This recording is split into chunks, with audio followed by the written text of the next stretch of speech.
Dynamite Download. Dynamite Download, your home for all positive coverage on all elite wrestling. Promo, like the DMV. This is the Symphony Boys. The Symphony of Five. Download, you guys. Positive energy. You have a great. Your tribal fruit. Along, I come along in the. Well, actually, I did see that, and I was thinking. John Silver, welcome to the show, John. How you doing? More than a taste. We were More than a taste. Cold spray. Tired of the cold spray. I went to bat to do an interview with those guys. You know why? Because they spread positivity about AEW. Welcome to Dynamite Download. Woo! Yeah, I was just thinking, seeing that clip of QT Marshall. He's the only one on that entire panel that has gold, that has a title. And I was thinking in that panel, I was like, there's not many of those guys left. Yeah. Wow. I think Griff Grifferson is it with ROH with Maria Bennett. Sammy's out with concussion. Fuego. Yeah. Is that what? So Sammy is out. I didn't know what his status was. I thought he was kind of just being home with a pregnant wifey. I thought so too, but I guess he's been uploading some stuff where he's got like the neurodivergent thing going on. The Scoot. Well, we wish him well, and welcome everybody to Dynamite Download episode 103. What? Triple Digis with Mindrunner and yours truly, SPD. Welcoming to Dynamite Download.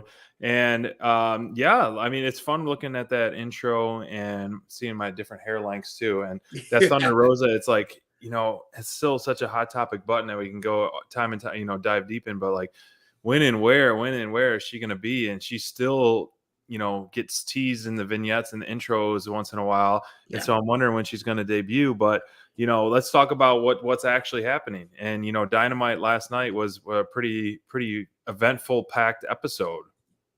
It was, and on the Thunder Rosa tip, it's like I've heard. The rumors are that creative, it just doesn't have anything for her just yet. Where she's ready to go now. She's been doing indie stuff and local stuff. So any minute now, man, we're gonna hear that Thunder pop. I think. I wonder if they're waiting for the right time.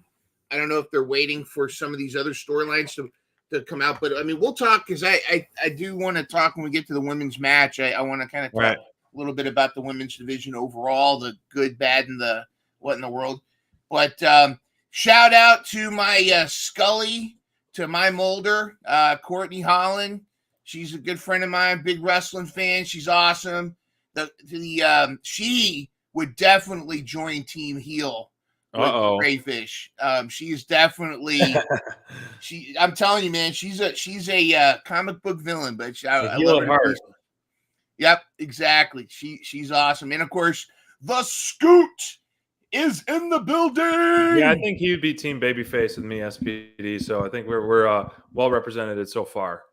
Absolutely. But I enjoyed Dynamite. I know some people had mixed feelings on it, and I don't know if people talking about the ratings, but the ratings in my house was across the board. It was almost 100%. It wasn't 100%. It was 10 out of 10. A lot of awesome stuff, and a lot of setting up for full gear. That's what I was going to compliment about this. Typically, yes, okay, top to bottom wasn't, let's say, the most wrestled show, but it gave us a lot of advancements. It gave us officially the trios match with Christian and Sting and Edge and Darby. It officially gave us that. It officially gave us the Moxley Orange Cassidy 2 match. It officially gave us the Hangman Swerve match. So I think those three matches 3D were officially announced. Obviously there are hints of all those, but we didn't really get the graphic until it's on the graphic. It's not official yet. Right. And just that alone, that card, MJF versus Jay White, Mox versus OC. We have nothing on store for trios or tags just yet. We have Tony Storm versus Sheeta, right? That's official. Yeah. Another title match. You have that trios match with that we just spoke about. and then the Hangman Swerve. Just those matches alone to me are a solid card. Yeah, I think it's shaping up to be a solid card. I don't think it's going to be anything like All In or even All Out, but it's going to perpetuate a lot of stories. I'm excited. I'm looking forward to. I really am looking forward to the. I think that the Jay White versus MJF match is going to be. It's going to be good. I think they've really been putting a lot into it. I mean, we're going to talk about MJF a lot because MJF was all over the show last night. He opened the show and closed the show. He is the top guy. I mean, he is the guy. You know, I mean, back when Hulk Hogan was the guy, I mean, he was the guy. So I guess that's something to be said. But I think overall, I think they're really setting this up to be really good and intriguing. I'm not sure where they're going with the Devil. You know, right now, what do you think? So let's just dive into all the MJF stuff. I mean, because he is the hot topic of the episode. I'm looking for a photo real quick. But there's, to me, I mean, you think of Dynamite, and that's what you thought about, because you had the saga of him looking for tag partners. There's hints of it all week, and it would have been a kind of a cool swerve. But obviously, we gave the people what they want. Getting the scissor heard around the world with the Acclaimed and MJF, and I had to wear my Scissor Me. Yes. Scissor Me Scumbag. There should be a Scissor Me Scumbag shirt next up. Yes. Scissor Me Scumbag. There we go. Print it.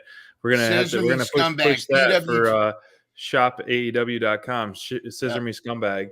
Be the number one selling shirt.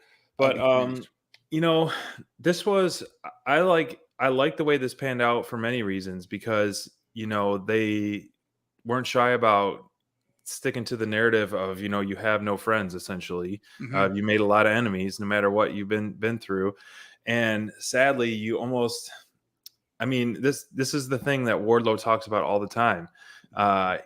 You almost get your heartstrings tugged on because MJF is like, oh, I'm all by myself, no one likes me. Well, you did it to yourself. You got to keep reminding yourself that, but you can't help but to be like, oh, unfortunately, he's a sad guy. Someone should help him out. Samoa Joe or just anybody. He needs some friends, even though the Acclaimed are, obviously being there his friend. But what I love the most about his hunt for the partnership was once again, the impactful segment, short and sweet, from Wardlow. I mean, I think that was one of the back-to-back weeks Wardlow has made in really maximizing his minutes on screen. This to me was exactly what we want. I mean, you have your champion looking like scared out of his mind, like he's seen a ghost. This is I think the first time they've really been face to face, hands on around the neck, since their match, maybe. But Wardlow looks like a giant because he is a giant, and MJF looks like a dwarf with his hands wrapped around his neck like this. And so you have your world champion literally look like he's seen a ghost and getting choked out. And then just the subtle thing, just planting the seed when you least expect it. I absolutely loved it. From, piggybacking on his promo from last week, which we were very high praise of, to this, man, it was a perfect 1-2 punch. And I don't know what's going to happen. I hope we keep seeing him stalk MJF, and he does pick his timing when we least expect it. I think you've captured the perfect image from that whole scene. Because like his face versus Wardlow's like back and shoulders, and it's funny because up until last night, I was kind of feeling like there's too many storylines with MJF. It's like there's so much going on. But last night, there was a lot of it. It was the MJF show. He was the main character, but there were so many storylines that fit in throughout the whole thing, including like he saw Ghost. I mean, you might as well have been written by Charles Dickens, because he goes to ask for Kenny, and the door opens and it's Jericho. And their history, and he just looks at him. Even like the Acclaimed, even though Max Caster, there's that whole history from Creative Pro, and also their antics on Twitter. Daddy Ass and Anthony Bowens, they were very adamant about, hey, don't trust this guy. A lot of people don't. He's made a lot of enemies, And Mhm. I even think that moment where he was gonna knock on Samoa Joe's door, but he just couldn't do it. And I think there's an important distinction. There's so much character development here. When he finally, for the last time, turned away the Acclaim, he turns around and there's Jeff Jarrett and his crew. And That was and at funny. first I thought it was hilarious, but then I started thinking about it afterwards. Look how far this character has come, MJF. That he realizes that that's a bridge too far. Joining Yeah. up with Sanjay Dutt, like almost like he was looking at his own previous heel self in the mirror with them. You know, it's like there is a limit That's a good to point. his debauchery. Of course, he looks at all of them. He's like, "Am I part of them?" And he just couldn't do it. So I thought Right. that was a tremendous moment. So I know you mentioned it briefly a few minutes ago, but the devil, like we're seeing it again. Has your pick changed, or where do you Yeah. stand on this? Because I'm loving I'm loving the little snippets we're getting, but at the same time, I'm still torn. Is it overload of targets on his back or not? You know, where is this going to go? And I really do still think it's Roderick right now. I don't think that would be as impactful of a reveal, but I think it would make. I think they'll make the most out of that with it. But I don't want it to be. I almost want it to be someone we've seen, Yeah. personally, because to give him kind of like a backstabbing thing or something, like you said, it could be like a Juice or something. I want it to be someone we have seen kind of secretly being the devil, like, as well. I Or it could originally be Adam Cole. I originally thought Juice. I thought that would have been a cool swerve, if you will. I don't think it's Juice. And now a couple things. I'm going to step out of the kayfabe for a second and talk logistics. I think they may have originally thought it to be Adam Cole, Yeah, and then until he got injured, and then makes now sense. that's kind of thrown a wrench into the whole plan. So they may not know who it is. Now, I think it would be awesome if it turns out to be Vince McMahon and he goes, "It was me all along. It was me all along, Maxwell." But that's not going to happen. But and there were theories that it's Britt Baker, and it's funny because they had that new women's division promo, which is controversial. I know that Doja Cat has some controversial critics out there, and I understand. But there was a quick moment where Britt kind of did the devil horns thing. Right. And people are thinking, "Oh, is that like they're doing the Leo DiCaprio meme?" Like, that's right there. But I don't think it's her. I agree with you. Like, from a pop standpoint, who do I want it to be? I want it to be somebody that when they take the mask off, we're gonna pop. Right. But who could that be? I think Roderick Strong would be kind of a wah-wah. I even think, it'd be weird to have that be Adam Cole. But I just, the one person I think would be interesting, but I don't know if he's going to get a pop, is if it's Kyle O'Reilly. Because, Good point. he is the other undisputed guy that's still True. with him, or if it's Bobby Fish. But I don't know who would be a pop that would be worth doing. Now, we could be completely blindsided and it turn out to be Mustafa Ali with his return of Retribution to AEW, Right. or Retaliation, because you can't use Retribution. I don't know. I'm with you. I want it to be somebody significant. I think we all agree it's not MJF. I think we all can agree it's not Wardlow. It's none of the people we've seen on screen. I was just looking back when Adam Cole got injured. It said he had his second surgery on October 12th, so almost a month ago. So how long could you really stretch this out being the devil? Like, he could be the devil, but he doesn't have to be in the ring standing up and physically. He could be like the devil and like sending minions and stuff. Ziggler, man, that's actually interesting. That's very interesting. Yeah. He's got the same build. Yeah. I thought they would bring.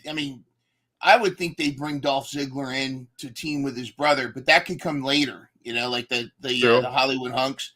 But Dolph Ziggler is a recognizable name. What if it was like Nick Wayne and Christian Cage is coming for the world title as well now. Yeah. I don't know. It's like a lot of endless possibilities. Kind of fun. But do you think we're going to see a reveal anytime soon? Let's say Well, pay-per-view or after? I think they need to pop this soon. Yeah. Like, I think by Full Gear they need to make this happen, because if the original plan was it for to be Adam Cole, they're going to end up dragging it way too long before, and it's going to get stale and people aren't going to care anymore. True.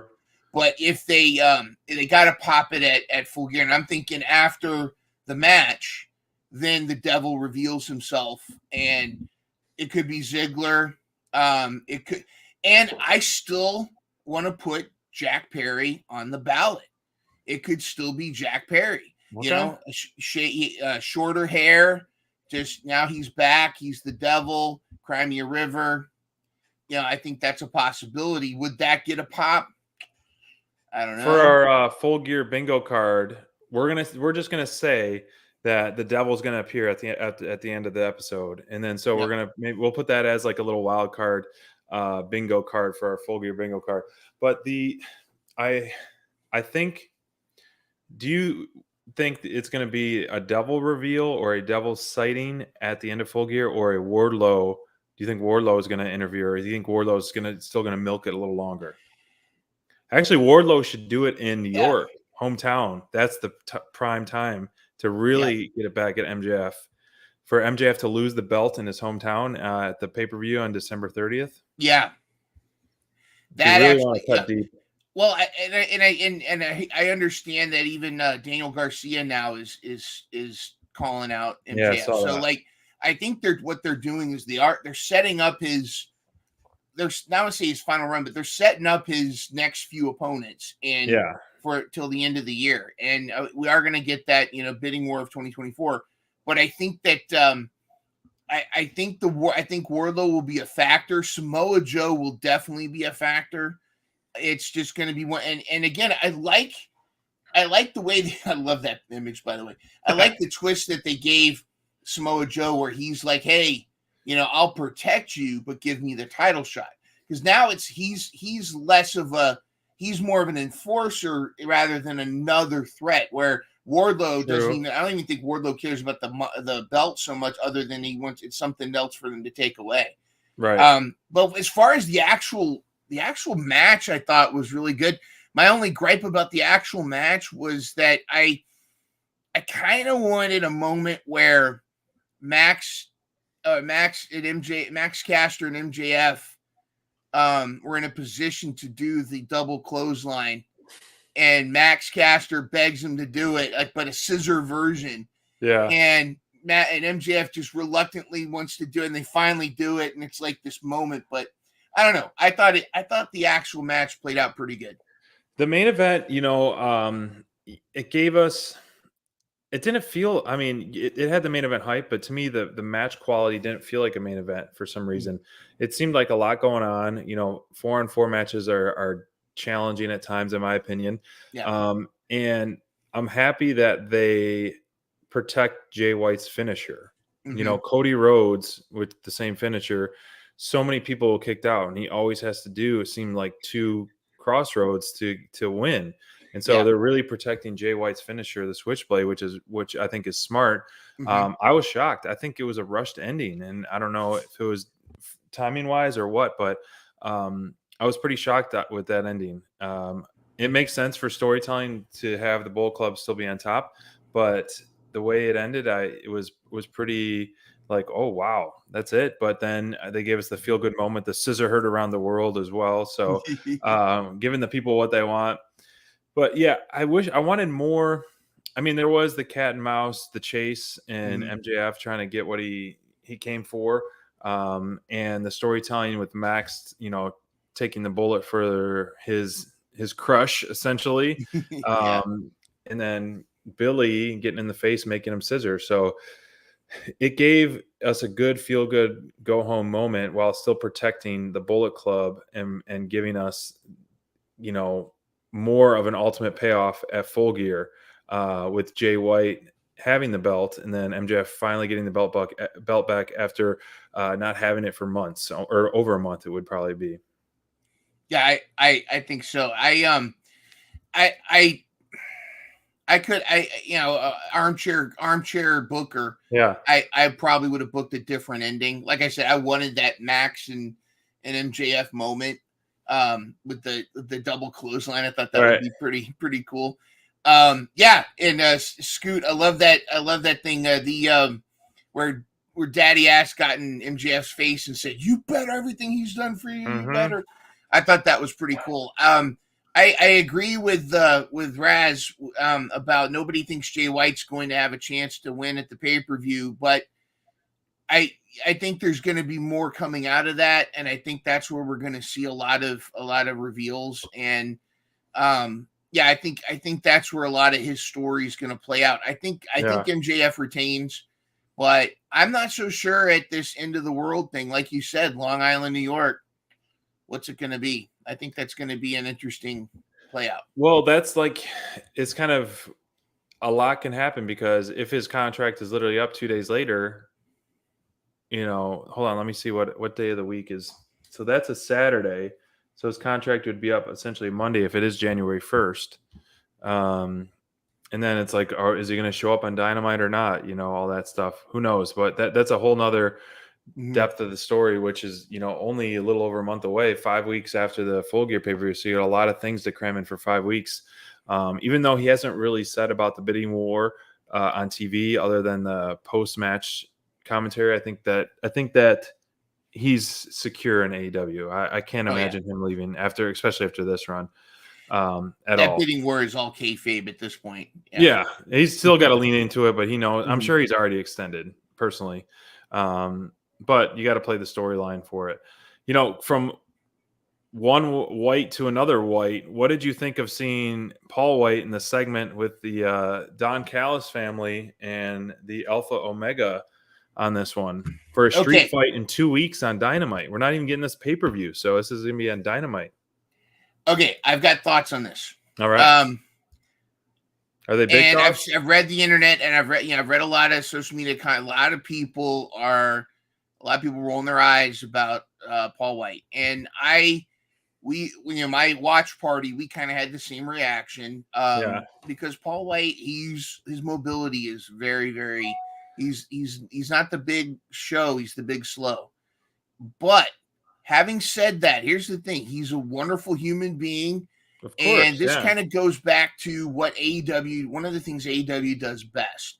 In addition to bringing up its young stars, like it's doing with Nick Wayne, and like even like Zay, how the Hardy Boys are making Zay a much more prominent figure. They're also honoring their veterans, like Sting. I mean, heck, say what you want about Ric Flair, but I think that both Ric Flair and Sting feel like they're going to get the ride off into the sunset that they've wanted. That unfortunately at the other major place they didn't quite get. Right. So I think with Paul White, this is Jericho's way of including him. And again, this isn't like he's not going to be doing, topes. He's not going to be. Let's see that. This is going to be a cinematic street fight. His limited. Is it going to be cinematic? Or it's going to be a street fight, but it's not going to be it's not going to be something where you're jumping off the ropes and whatnot. And I think you can really play to Paul White's strengths, literally. Yeah. In this, I mean, he is a big dude. I mean, I don't care how old he is. I don't care how immobile he might look. His mitt can cover your face. It's going to be a big deal. So. I think it's cool. I think it definitely is a nostalgia thing.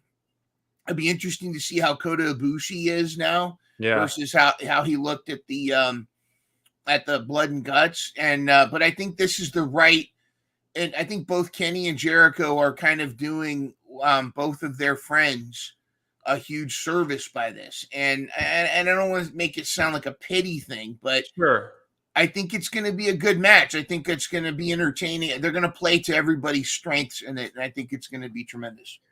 I just hope, keep things. I'm all for. I think that's great. And if you have the flexibility and the creative freedom to have your fantasy matches and have your, your rubs with your buddies. Like, by all means, I'm all for that, And I think Tony Khan okays that, even if the ratings don't pop. I think he's he's not certain for money. Yeah. Obviously, ratings mean something in the end, but I think it's more of a, hey man, I want to do this, and he's okay with it because it's more of fantasy booking than ratings booking at the moment. And I'm okay with that. Maybe not from looking at it from a business standpoint, but I just hope. I was shocked to see the way he looked when he came out on stage. Granted, I mean, the guy's had an amazing career, and he's been up and down hundreds of pounds, and the amount of weight goes on those joints, I can't even imagine. So props to him for strapping on the old singlet and coming back out for that last night and laying a right hand and then coming back in 2 weeks. So I think it'll be fun. And what's going on with the Jericho and Omega, then the Young Bucks in the backstage, like there's a whole thing, the whole turmoil going on. So what do we think of the Young Bucks? Do we think like they're leaning into? I know they lost the belts, going down 2 versus 3 in that trios match, the Ring of Honor belts, which it was cool to see them win. But I think the Mogul Embassy, it makes more sense to have them. I'd rather have the Young Bucks stay on AEW television. And I know that they were in Ring of Honor and the history behind that. But this confrontation, it's very interesting. But it's kind of cool to see the 4 guys that are still in the company, who kind of helped create the company, intertwined together right now. So I don't know, man. The Young Bucks still have that free title shot that they're holding on to from that match they won. What is your take on it? Because I don't know what to make of it. I think that this is going to be the Full Gear match. Those 4. I think it's going to be Jericho and Kenny versus the Bucks. I think they're going to pivot away from the Don Callis stuff. I don't know. I think because this part of this is going to happen, but the Bucks are definitely kind of turning heel. I think that's kind of what's going on. Or this is going to be post Full Gear. This is going to be the feud after Full Gear, because I think there's so much meat on the bones with the Don Callis still. Yes. Yeah, that's true. But Don Callis, there's so many fish to fry with the Don Callis feud. Right. There's so many things for them to go after. You are right. They need a good blow off, and this street fight's not going to be it. They're going to need Kenny's going to have to really get an opportunity to catch his ass, and they're really going to need those moments. But and Callis I'm sure is there's going to more. need a whooping too. He won't stop until Callis actually gets a whooping. Callis needs that gash on his forehead widened a little bit, But one matching on the other side. Yeah, I'm going to give you a matching one on the other side.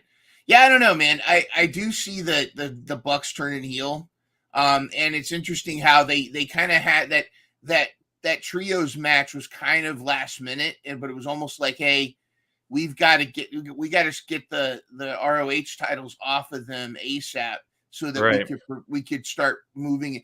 I think they've got a plan, and I think losing the titles was part of the plan. I mean, that match reaction and throwing a fit. I think we might be getting heel Bucks again, which let's be honest, heel Bucks are the best Bucks. The danglies. Bring back the danglies and the tassels and the over the top. Do you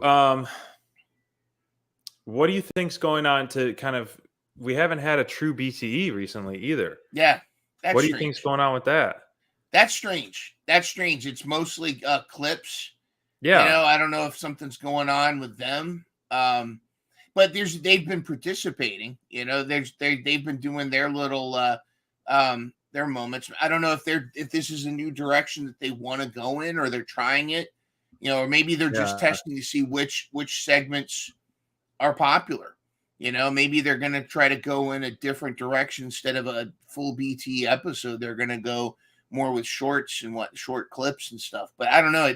It's weird because BTE's been kind of like a religious thing. It's like, every Monday afternoon it's going to be there. And lately it's been Colton and Cutler interviewing people, and Ryan Nemeth's stuff that.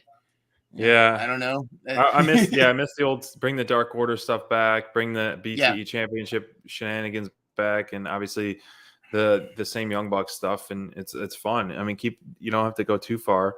But let's talk about the women's division. You know, the title match tonight, Hikaru Shida versus Willow Nightingale. And then what happened without that? You know, we saw obviously the return of Julia Hart. We saw Sky Blue come out. We had Tony Storm out there. I keep hearing that, and it's hard to believe. Is that Luther with Tony Storm? Yes, it's Luther the Butler. Oh my gosh. Good for him. As much as I miss Luther's shriek, which maybe we'll still hear at some point, I think this is brilliant casting. Having him as good for him. Butler, yeah, I think that's funny. He fits the part. You know, he's got this like regal look, but he's also like, you know, it's Luther, that he's also any moment. This whole Tony Storm thing, dude, is masterclass. It doesn't always hit, but she is clearly the other crazy part to Juice Robinson. It's like they're both these breakout what is up characters. With that household? They got some. They got to check the water at their place, or check the juice, if you will. But I hope I really hope we're going to see more Abaddon, and I could see now, if you've already got Luther as the butler, I think it would be hilarious if Tony Storm kind of tries to take Abaddon under her wing as like mistaking her, like not realizing she's a zombie and trying to she's just another distraught actress like me and trying to hone her craft. Meanwhile, she's trying to bite Luther or somebody, but I don't know. I think it's master class. I think they're really, the Tony Storm that's going to face Shida is not the Tony Storm from before, from the Outcasts. And I think that she's clearly, moved away from that. I think the Shida Willow match, I think we saw two of the best women's wrestlers in AEW go head to head. I think Willow currently has really come a long way. I mean, they really gelled well together. It wasn't a perfect match, but it was one of the better women's matches we've had recently, I think. I mean, there was that 4-way from last time. I was a little biased because I'm an Abaddon fan, but Willow was the only standout in that match. With this, I think they both. I think, of course, Shida, I think a lot of times can make a lot of people look good. I don't like the Sky Blue part. Afterwards, I was surprised by that. I don't like this. Okay, she's now spitting blue mist, and first of all, she didn't get Julia in the face. She got her like on the neck or what have you. But I don't know. Like I'm intrigued. I've been intrigued on what they're doing with Sky Blue, because you can only be the hey, look at me for so long before that gets older. And kudos again to Julia Hart. This was the cheerleader with the Varsity Blondes, and now she is totally transferred. She's miles away from that character. And I don't know if you caught RJ City latest AEW. It's very supernatural, and I haven't seen it. It's a work of art. That's all I don't want to spoil anything. Okay, it's a work of art. It's with Julia Hart, and it's just chef's kiss.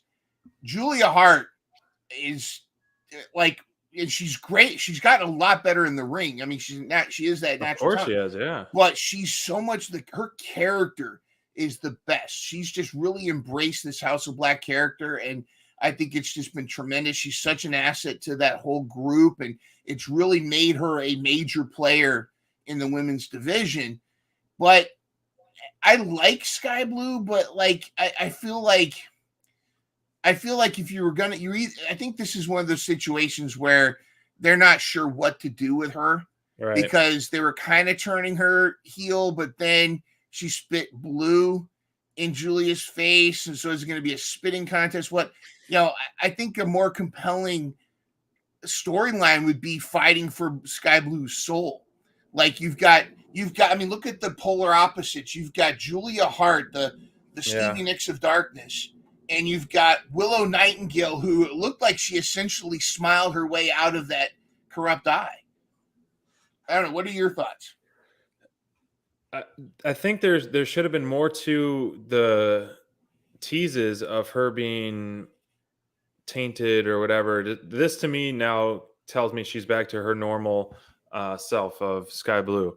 And I like Sky Blue as a baby face, and I think her wrestling it really improved. But yeah, what else? What more does she have to do at the moment? You know, if she's not teaming up with Willow or someone and feuding with the Outcasts and anyone else, like it's just kind of like a stagnant direction right now. So it would have been more intriguing if she kind of went to the dark side for now. Yeah. With the character change. I don't know. They're still as exciting as the Tony Storms, the Sheeta. It's still, to me, it's the division is so stop and go, hot and cold. Like I don't know what to do. You just need more consistent booking. You hit the nail on the head. And I say this as a huge women's wrestling fan. You know, from Mission Pro and Impact and all this, you know, all the way back to Glow in the 80s. I was always, you know, rooting. I wasn't rooting for the, you know, the bra and panties matches so much as the, you know, the characters and stuff. And it's not like AEW doesn't have superior elite talent. They do. They do. And it's not just physical talent. They've got talent on the mic. Nyla Rose with a microphone. Come on. You know, I mean, like you've got women that can cut promos. You've got women you've got great characters.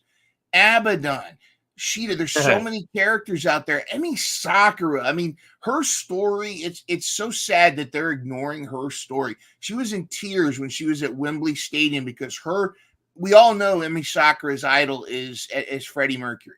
And there she was at Wembley Stadium, and she was in tears. And you know, she's somebody that's a veteran of the business that I think could really. I mean, she already had one of the most slam-fisted matches against Athena a while back, and you know, that's a character. There's so much potential in the women's division.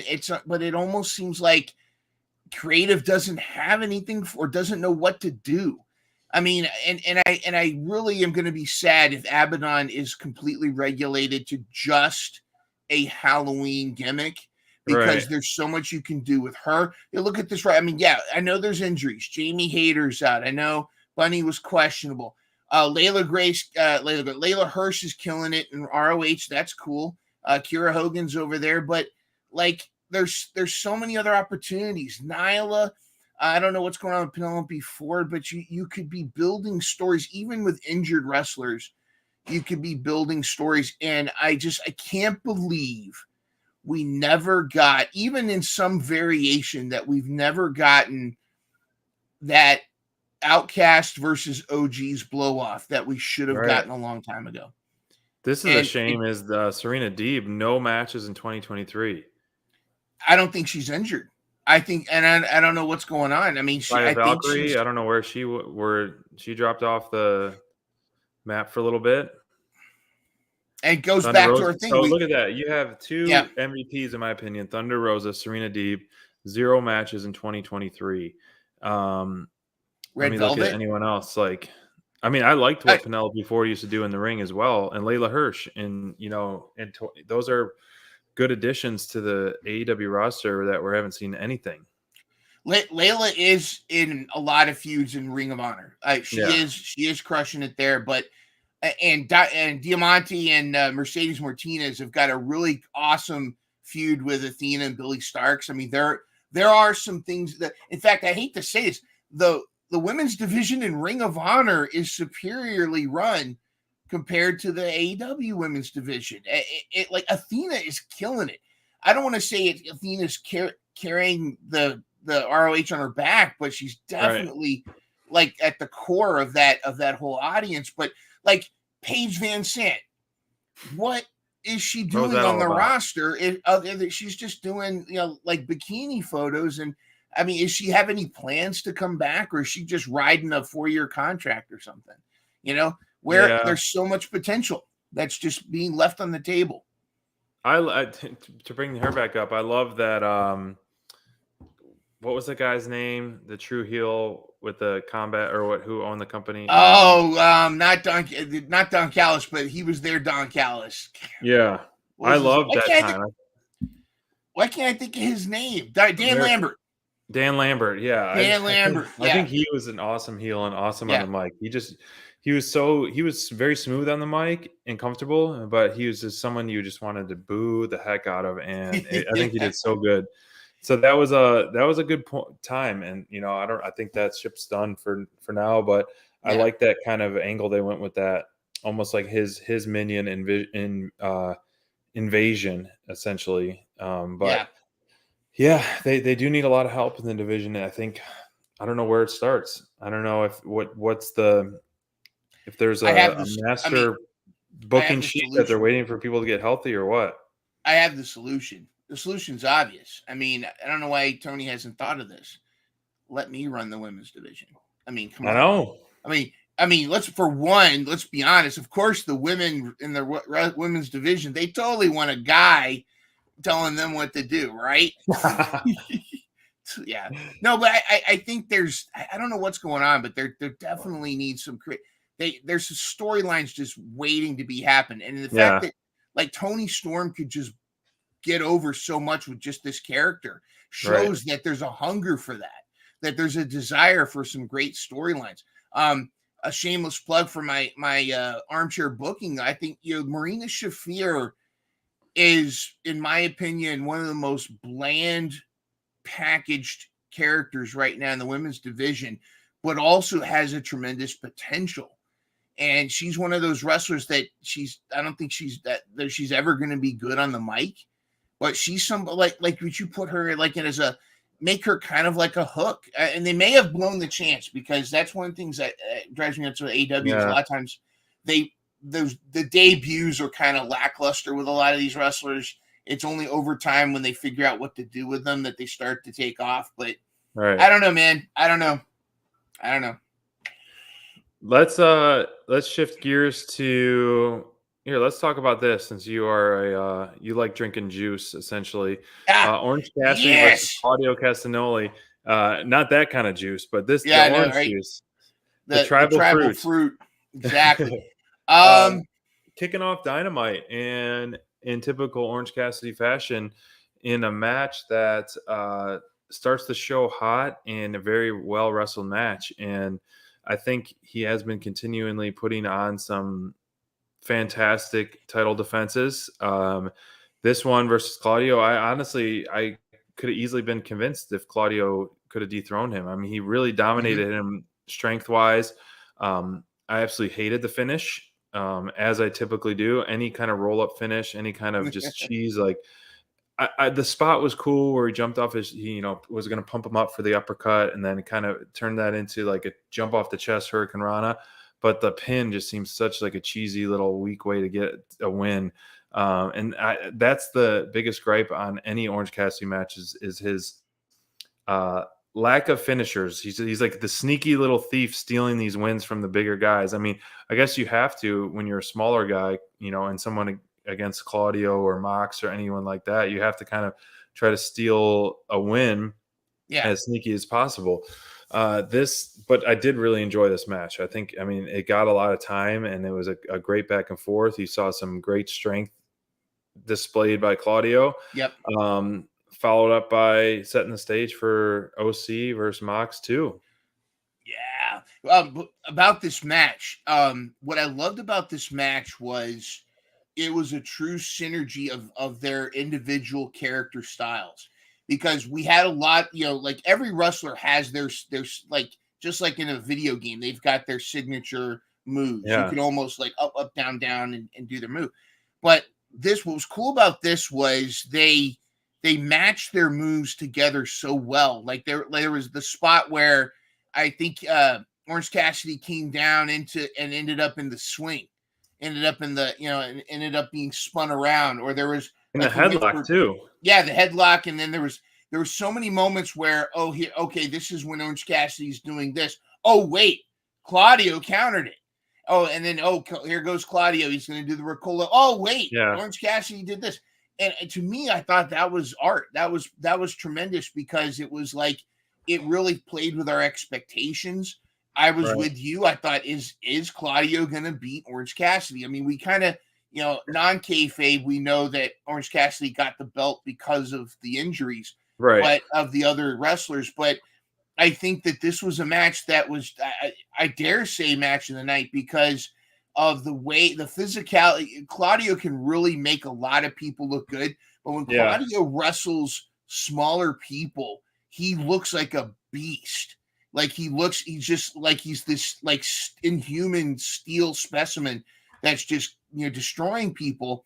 And I'm not as bothered by the ending as some people, just because that's what Orange Cassidy kind of has to do to a bigger guy like that. It's almost like he's got to look for that. Simon Miller says the most devastating move in all of sports entertainment is the surprise roll up.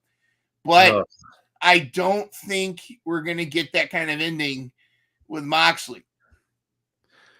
We better not. I don't. No, I mean, AEW does that a lot, where they pitch, it's the second match, so there's going to be a third or whatever. So you trade wins, but I don't. Good one, Scoot. I don't think we're going to see the way Moxley talks and the way he go about his matches. I really hope they kind of it's like a reset where he just whoops him again, gets that match, gets that belt. And very few people have beat Moxley, whether they've beat him in a sneaky little mousetrap roll up or straight up beat him, or have cheating to one, stripping him of the belt when he was a world champ. So I would be disappointed if Orange Cassidy won, just as a Moxley fan, in terms of how I know how protected he is and how I know how high of a performer he is, and kind of just put that belt back on him and go to the direction you planned on going, a month and a half ago when he got it back at All Out. So I hope Moxley, with that promo, I was just like, sheesh, if I was OC, I would be running for the hills. Maybe Eddie Kingston, maybe a couple other people that cut promos where you're not even sure they realize that this is entertainment. Like sometimes I think Moxley really believes what he's saying. Like he just says this stuff. But you're right. And again, if you step out of kayfabe because you kind of know the backstory of how he got injured and then Phoenix got injured and Orange Cassidy, whatever. But I do think that I dare say Orange Cassidy is going to be beaten to a pulp. But I do think that I think that their plan is with Moxley to have the international title is to have him truly be international and go to all these different markets, like go to Japan, go to Mexico, show up in England. Because I think that's an expansion mentality, and that's what the belt should be.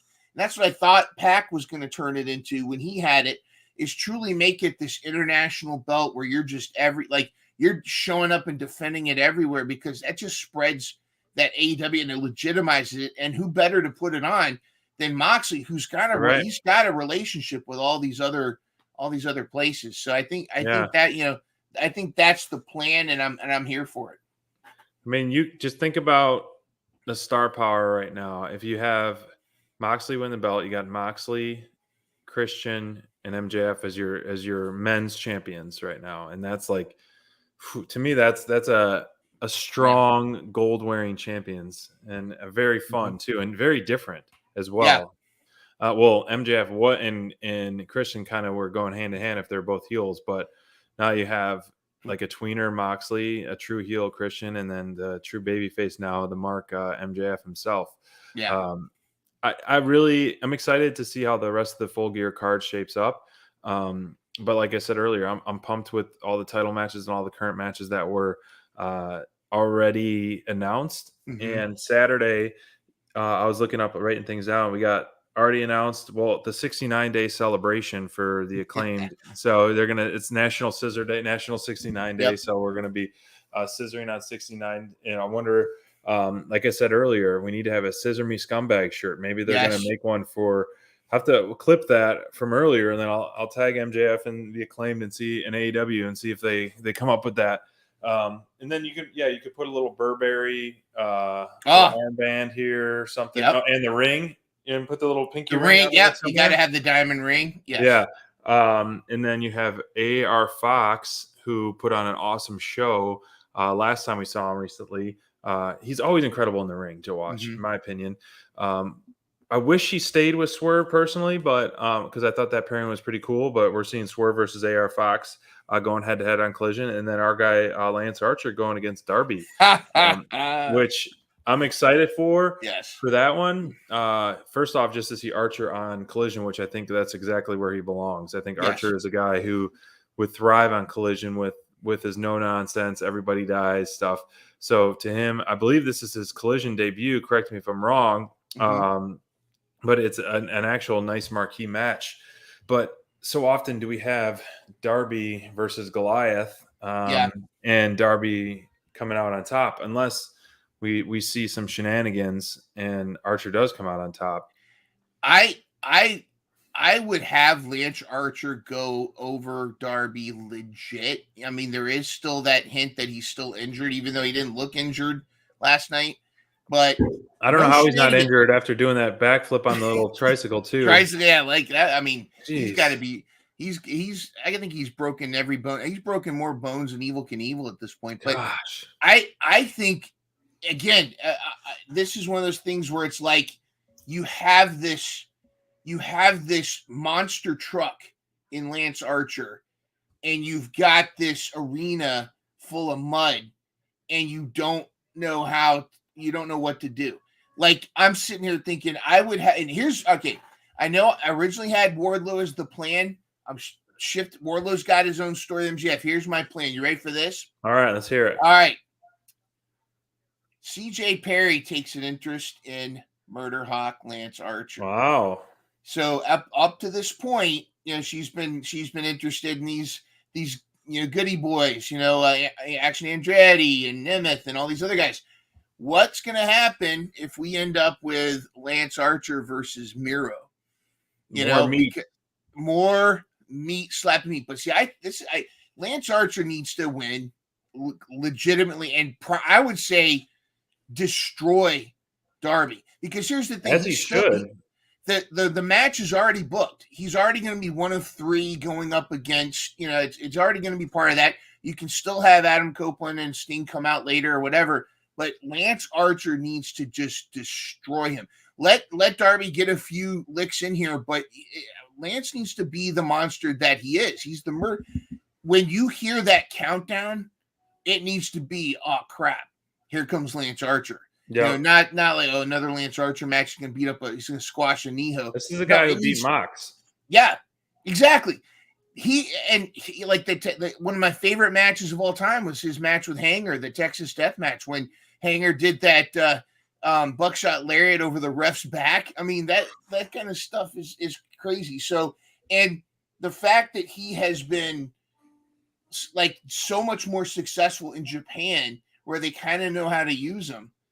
Like I'm stunned that they're not maximizing Lance Archer, and maybe I'm biased, but I just think we are biased, but we're just calling a spade. Like, it's true. Like, he put on. I said it years ago. Well, I guess it could be years ago, but early on in Dynamite Download, where the feuds between him and Ray Phoenix were some of the best matches that I've seen put on, because they had those singles matches that both guys, two of my favorites, Ray Phoenix being my favorite in AEW, really doing incredible stuff, and their styles are so different but work so well together. And Archer is a guy that can work all those different styles. He can have that Texas Death Match. You can have that Ray Phoenix high flying countering stuff, and we'll see what he does with Darby. I mean, I hope we see what Brian Cage did to Darby, where he literally just, as much as I do like Darby, and I know Crayfish is the conductor of the Darby Express, he is a crash test dummy, and I think he needs to be a crash test dummy for some of these bigger guys to really put them over even more. Yeah, I mean, I hope Archer wins. I will be very disappointed.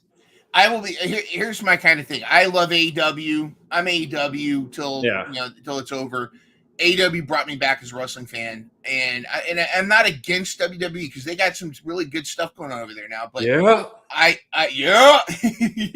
but I really hope they tweak some of these things because I think they're leaving money on the table. And if somebody's looking at it from, well, they don't really pull very much in this third quarter, blah blah.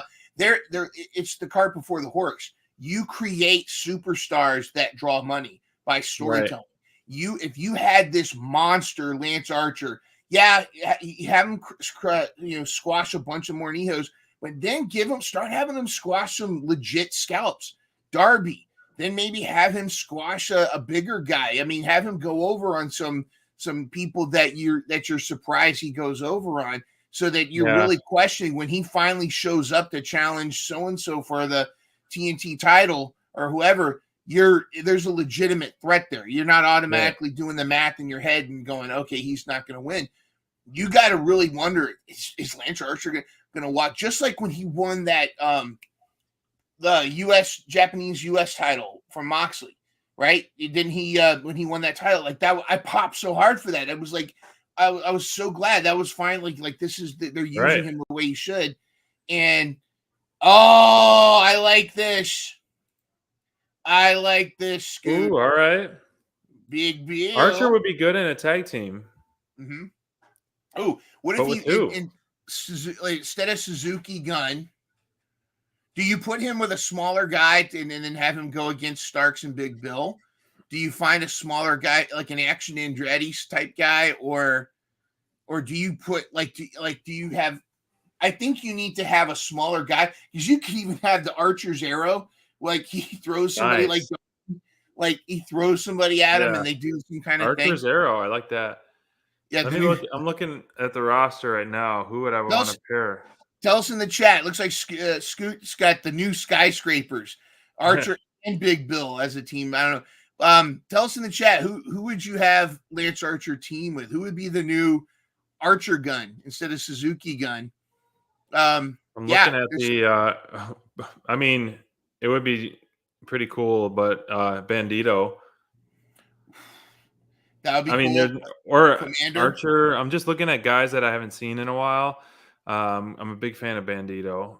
Let's see. Commander, Vikingo. Can you imagine Vikingo and Lance Archer? He could just, just jump off his head, do some flip. Vikingo is amazing. And again, folks, tomorrow, I mean, I know Rampage is Rampage, recorded if you can't watch it. Yeah. But I am hearing so much about this Penta versus Vikingo versus I can't wait. Commander match. That is a lucha fest, if you will. I don't know. I mean, you talked about it. The last thing I guess we'll talk about is, I mean, you mentioned it in your tweet, is Keith Lee. As I was looking through this roster, okay. We'll end on that for this episode because we can go down a bunch of different rabbit holes, and this is another one of those. I don't know what he went gray, he went back to black hair. I don't know what his direction keeps flip-flopping. I really, really liked him in that tag team with Swerve. After a while, at first I was kind of like, what's going on? But I almost think he would work really well in a stable of some sort. Yeah. That would have been kind of cool to have Jericho recruit Keith Lee as his big man. Because muscularly Hobbs, because he's gotten in great shape, props to him. But Keith Lee, I think overall could be bigger. Or, the face-to-face of that would be pretty sweet, Keith Lee and Hobbs. I think he would work really well on a stable right now. I agree, and to stay relevant. I've been really thinking a lot in the last few days about Keith Lee. Like I think a lot of people are kind of sensing that there may be some unspoken health issues still lingering. Like he had some health issues at WWE, and perhaps his sporadic appearances have contributed to that. But I also think they're not entirely sure how to use him. And I mean, short of them making him Bearcat, I don't think they want to do that. But something hit me. I was watching a trailer or something on the Daredevil series, which is I really enjoy the Daredevil TV series that was on coming Netflix. back? Yeah, they're bringing it back on Marvel's on Disney Plus. They're they're bringing back Vincent D'Onofrio and Charlie Cox. Oh, And I don't gotta know, look for the pre. Sorry to sidetrack. Is there a teaser out? I'll have to put. I don't. It wasn't something that was recent, but the talk of it. Oh, okay. Because they are bringing back D'Onofrio and Charlie Cox. Nice. But I was thinking about this, and although I know not Ving Rhames, Michael Clark Duncan played a version of Kingpin in the Ben Affleck Daredevil, which that movie is an abomination. But I was thinking about Keith, the way to handle Keith Lee is he needs to be Kingpin Keith Lee. Hear me out. Kingpin. He needs to be the final boss of a stable. He needs to be in charge of a stable. Give him that cane with the diamond on the tip, and put him in suits, because he already has that persona of that. Indubitably, you have right. He'd be a great talker and great leader. He would cut amazing promos, but here's the thing: if there is a lingering health issue, if he is limited in his activity, making him a final boss in a stable, he doesn't have to wrestle all the time. He just needs to show up. And you've already got his stable ready. You've got Lee Moriarty, and why can't I think dude's name? The guy he's feuding with right now was his old tag team partner. Help me out, chat. What's the dude's name? Huh? Are you talking? Wait, his old tag partner or most recent? Old tag partner. Oh, from the Ring of Honor days. He's the guy he's feuding with right now. But he could build this almost like a Kingpin Mafia stable, where he's not the mogul affiliates. He's very indubitably, you have underestimated the power of my associates. And he just and then he just has these people, and he just recruits a bunch of people, and he doesn't have to wrestle much until and then you get some baby face that works his way through all of his minions and then gets to him. And heck, have him wrestle in a suit, have him wrestle in suit pants and a vest, where he just looks and he takes off his gold wrist, gold watch, and he just beats the crap out of people. I think that would be the way to go. Kingpin Keith Lee, I think, would be tremendous. I like that. Kingpin Keith Lee. Yeah. And just big and go all bald too. Why not? Yeah. Go full bald. Go have Keith Lee watch a bunch of Vincent D'Onofrio as Kingpin episodes. Have him watch, just have him sit there and just watch those things, get the mannerisms, and incorporate that, because he's already got that voice. He's already got that pretty similar the vocabulary. He could he could cut these tremendous, just intimidating promos. You got Action Andretti's being held up and he's being beat up, and he looks up and he says, "Perhaps you have been mistaken. You do not go against that which is the tidal wave, which is coming toward." So he can just go on some crazy rant. I think that's the way to do it. You can. That's a great take. Him to limit his functionality, limit his amount of matches he has to wrestle. You're gonna limitless Keith Lee. Well, when you put it that way, yeah. Well, he's limitless of his group. No, but I think you're right. I think you lean into his almost like voiceover-y. What's the astrophysicist that has a really good voice? What's his name?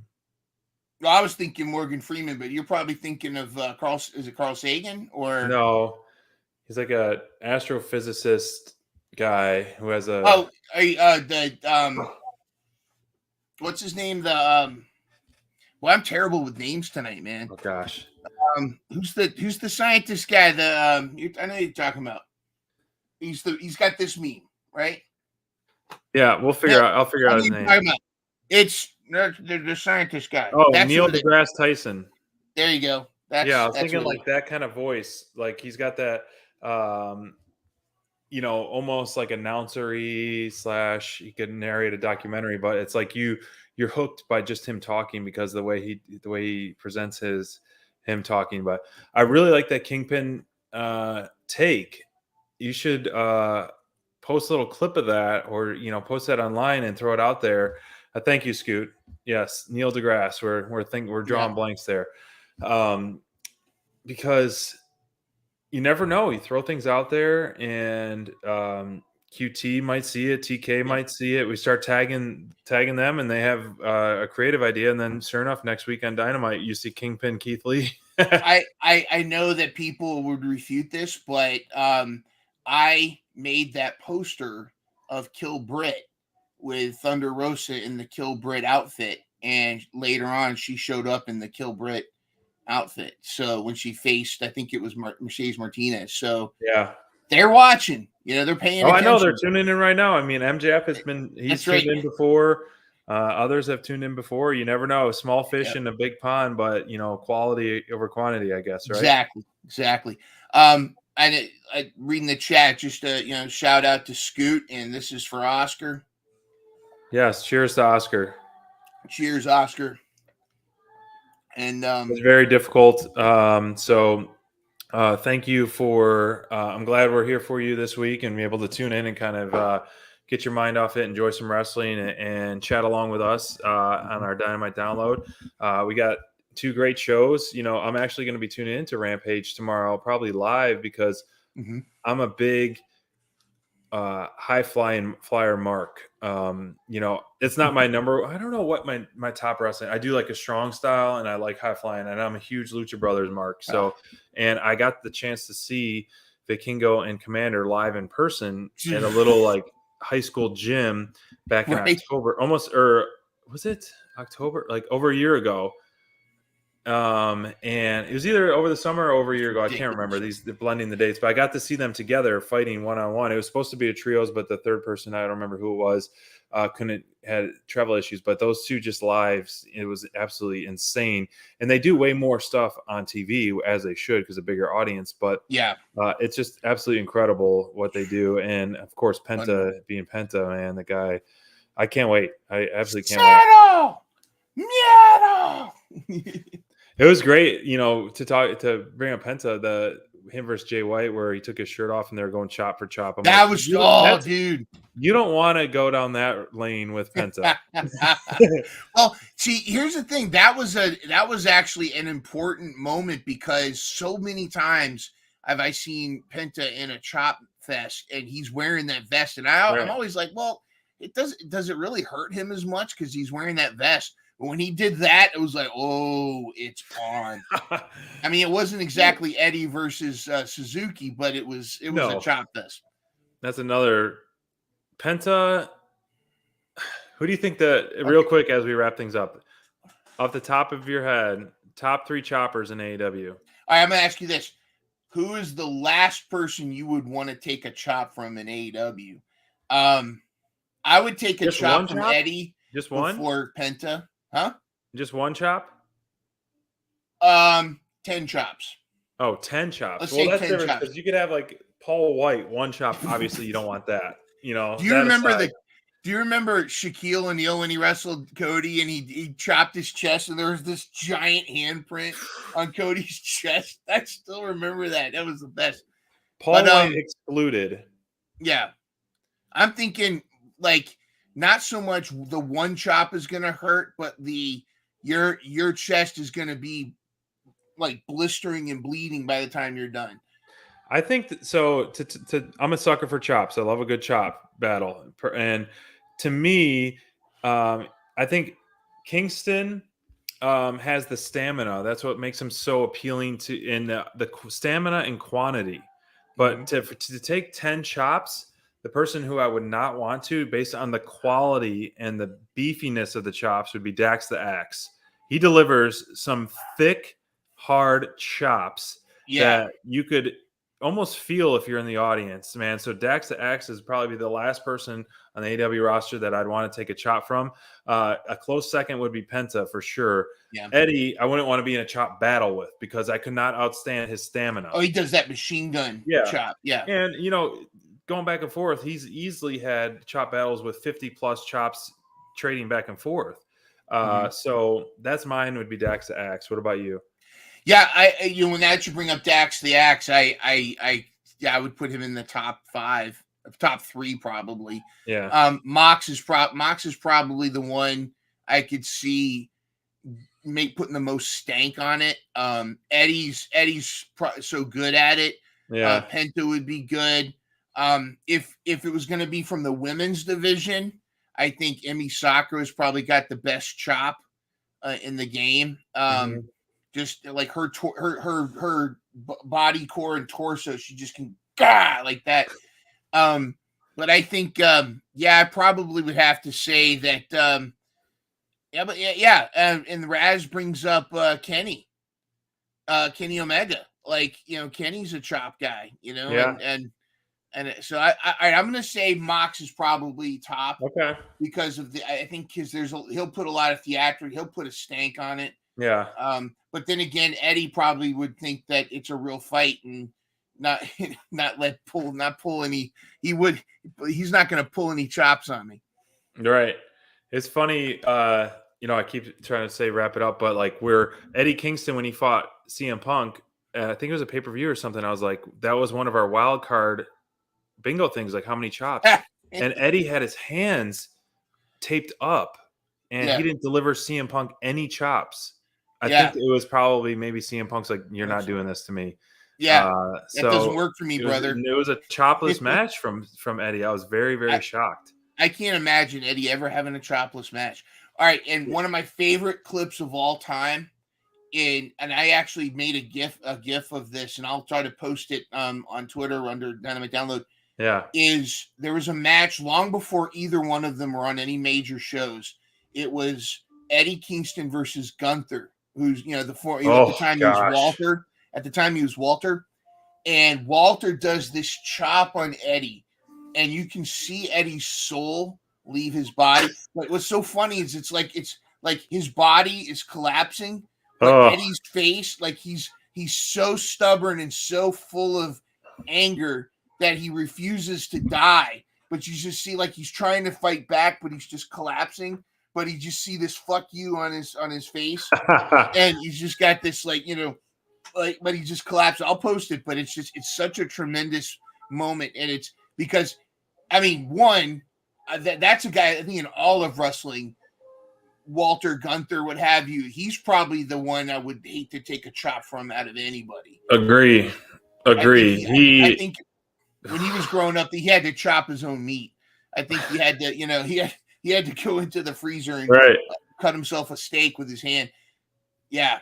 But I'll post that picture, that GIF. It's tremendous. When we do the end of the year awards, we should throw in some random categories like the top chopper of the year. Top chopper. I don't even think that's random. I think that'd be a great award. Top chopper. Yeah. Well, we usually chop of the year. Best male performance, best female performance, best this, that. But we should throw in some rogue categories like that. Chop of the year. Well, thanks everyone for joining us for this episode of Dynamite Download with Mindrunner and SPD. We appreciate you all joining us and chatting with us in the chat. Always a great time. Shout out to Carolyn Ferguson in the chat too, by the way. I saw her earlier. Thank you for joining for a couple new faces. Enjoy your weekend, everybody. Happy November. We started putting up our Christmas decorations, so it is the season. Yep, that's right. But yeah, enjoy Rampage tomorrow night. Definitely check it out. And as well as Collision on Saturday. And we'll see you all next week. Hopefully we get Crayfish back for the trios and we have another round of the theme song Turmoil. Yes. It's all